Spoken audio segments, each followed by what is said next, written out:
Deixa eu te falar um negócio que não tem nada a ver com o sermão, nem com o que eu vou ministrar não, mas Deus está me autorizando a dizer aqui. Existem coisas que você recebe da parte de Deus que não tem a ver com o quanto você ora, nem com o quanto você jejua, mas com o quanto seu coração é capaz de servir na igreja local. Tô te mandando a real. Tô falando dele, lembrei dele e me lembrei também de mim. Coisas que eu recebo da parte de Deus até hoje, que Deus faz questão de dizer assim pra mim, ó, isso aqui não é porque você é pregadora não, isso aqui é porque você servia a minha casa. A gente pegava 2 ônibus pra vir, 2 ônibus pra voltar. Às vezes a gente precisava que a passagem fosse liberada pela tesouraria da igreja, porque a gente era realmente muito duro. A gente era os primeiros a chegar, os últimos a saírem. Eu não sou de falar isso não, acho que eu nunca nem falei, mas Deus está me tocando para eu falar isso hoje aqui. E a nossa vida era servir a igreja local, varrer, organizar banco, chegar 4 horas da tarde, sair 3 horas da manhã, 1, 2, 3 vezes na semana, dependendo se tivesse congresso então, esquece.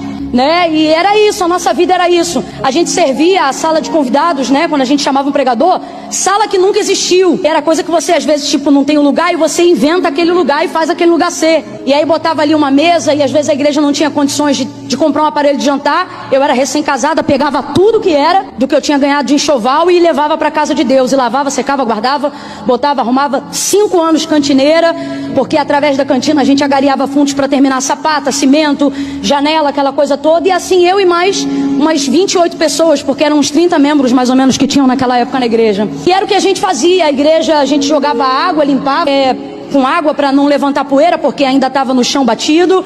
E isso não foi um dia, nem foi 2 não, irmãos, foram anos e anos servindo assim a igreja local, anos e anos, ao ponto que hoje, muito daquilo que eu recebi da parte do Senhor tem a ver sim com a promessa que Deus fez para mim, mas muito tem a ver com a colheita de uma semente que ao longo dos anos foi semeada. Eu, por exemplo, hoje tenho a graça de Deus, falo isso debaixo da misericórdia do Senhor, de ter mais de 20 mil alunos mentorados e mais de 30 mil que já passaram por uma escola de mentoria dos chamados à excelência, onde a gente procura despertar ministérios, ativar propósitos. Mas uma das coisas que eu mais ensino ali é que não há curso.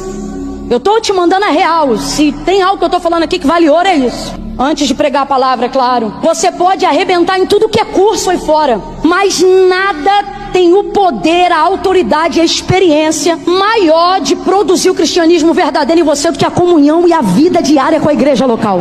Nada, nada. Quando você vê alguém que aponta de maneira diferenciada para o ministério, pode ter certeza, essa pessoa teve raízes regadas no ministério do servir na igreja local. Então assim, leve isso para a sua vida e haverá crescimento em tudo que você puser a sua mão.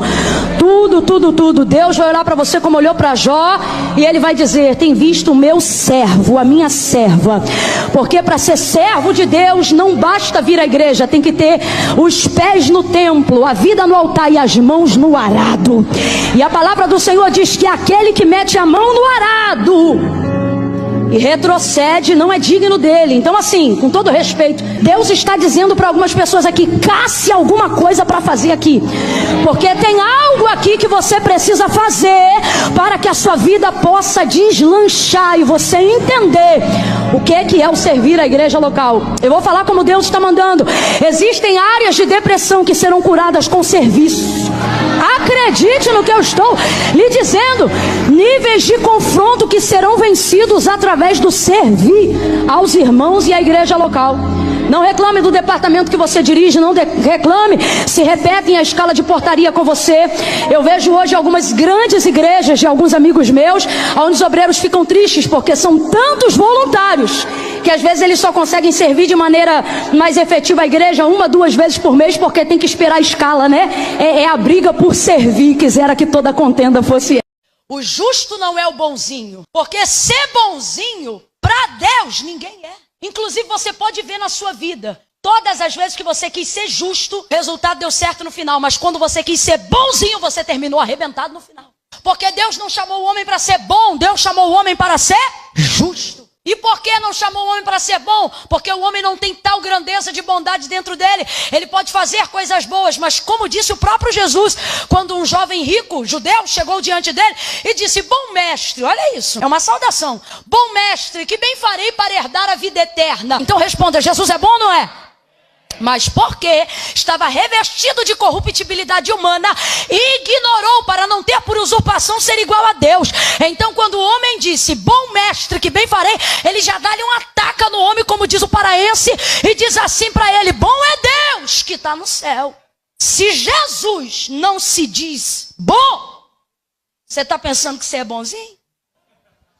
Deus trouxe a gente hoje aqui para dizer, você só tem ficado cansado em fazer a minha obra porque você quer ser bom. Se fosse justo, você estava dormindo em paz.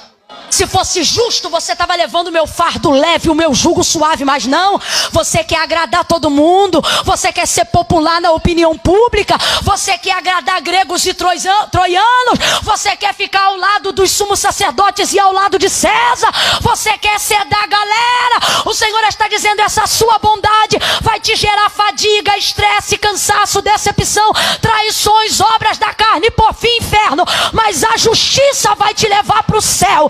E aqui ainda na terra, você vai viver a alegria no Espírito e paz que excede todo entendimento.